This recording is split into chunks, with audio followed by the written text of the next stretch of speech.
In many games, the player has to collect a valuable item to win points and stay alive. We're going to use gold stars as the underwater treasure. We'll use random numbers again to make each star in a new place.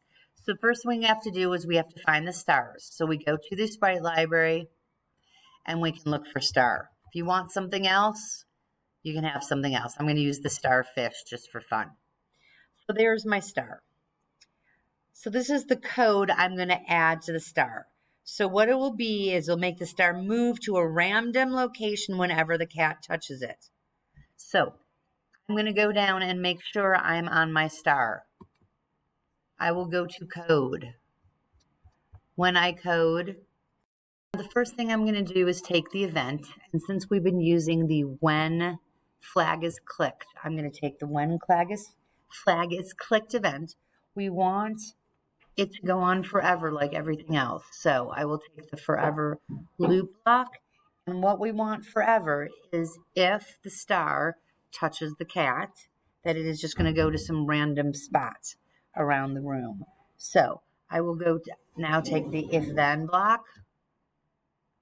And we will go to sensing, because remember sensing is it's touching. So if it's touching and it is the monkey, sorry I keep saying cat, but it is the monkey, then we want it to go to X and Y random spots. Remember, the whole coordinate field, this whole thing is split up into X and Y coordinates. So we will go to, and what we want is we did go to the specific spot, 13X and 75Y. So watch. If we would do this, well, okay, I can't make it go, so don't worry about it.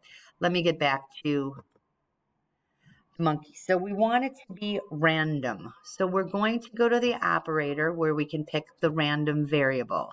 So we are going to pick minus 200, x to positive 200. So it will go across completely. And then if we pick minus 150 to, oops, I have the wrong one. Oh, no, sorry, I have to put the 1 in, sorry. So I do minus 150 for the random. So it will go up and down. Okay, so remember, because the coordinate plane is split into negative and positive, it will go up and down. I want to make my star a little smaller because he's awfully big. So I'm going to go to looks, and I'm going to change his size.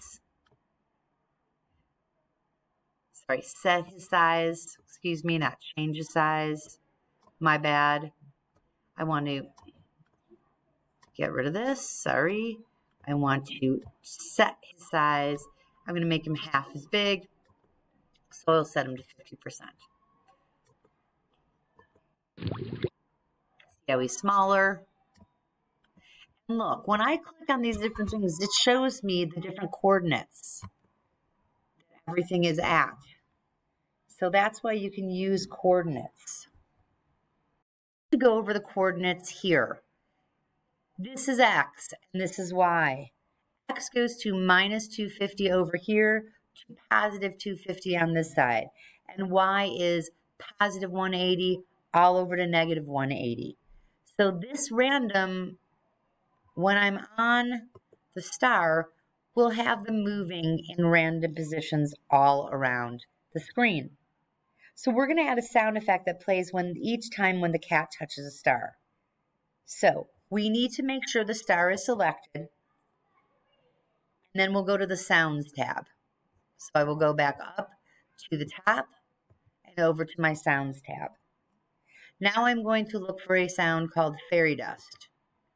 So I will pick it up. I will find fairy dust, and now it will be added. So I now can add it to part of my code that I wanted to start the sound fairy dust when the monkey is touching, when the star is touching the monkey. So let's take, so to show you what I worked, I took the code apart for the octopus so they wouldn't move. So when I hit flag, When I move my monkey to my star, we get the fairy dust sound. He moves to a random star. Now we need to keep score. Computer games often need to keep track of the vital statistics, scores, or health, and we need those numbers to be variables. That means they change. To keep track, we will create a variable that counts the number of stars the player has connected. With any sprite selected, choose the variable's block palette. So right down here is the variable's block palette. And then we're going to make a variable.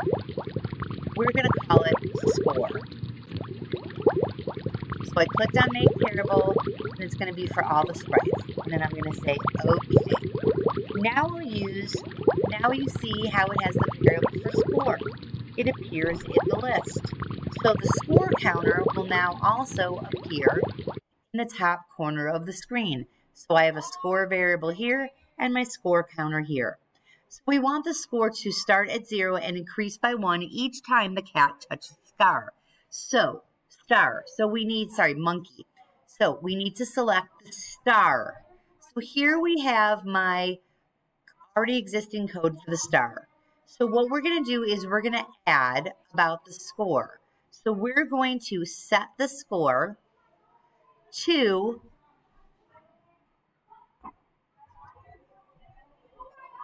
0. So look, notice, it doesn't say my variable, I can change it to score. So the first thing I'm going to do is change the size, set the score to 0. Then I want, when the star touches the monkey, I want to change the score. So I change from variable to score by 1. So let's see what happens. So if I move this around and my octopuses are still not moving, there it is, score by 1. Every time I touch the star, it's changing my score by 1.